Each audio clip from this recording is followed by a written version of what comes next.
మరి అంత లోడ్ ఉన్నటువంటి వెహికల్స్ ని పత్తికొండ పట్టణంలో తీసుకురావడం ఎంత దారుణమో ఒక్కసారి మరి దీనిపైన అధికారులు చర్య తీసుకోవాల్సినటువంటి ఆవశ్యకత ఉంది.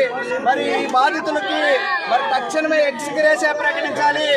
వాళ్ళకి తక్షణమే ఒక్కొక్కరికి 20 లక్షల రూపాయలు చొప్పున ఎక్స్గ్రేషియా ప్రకటించాలి.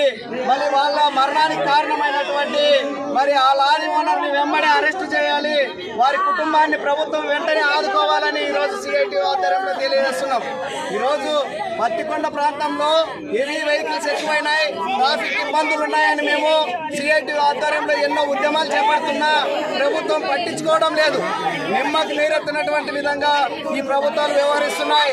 ఈరోజు ఒకటే చెప్తున్నాం, ఇక్కడ మరణించినటువంటి ప్రతి మరణానికి కారణం ప్రభుత్వ అధికారులే అని చెప్తున్నాం. ప్రభుత్వ అధికారులే బాధ్యత వహించి వారికి 20 లక్షల ఎక్స్గ్రేషియా ప్రకటించి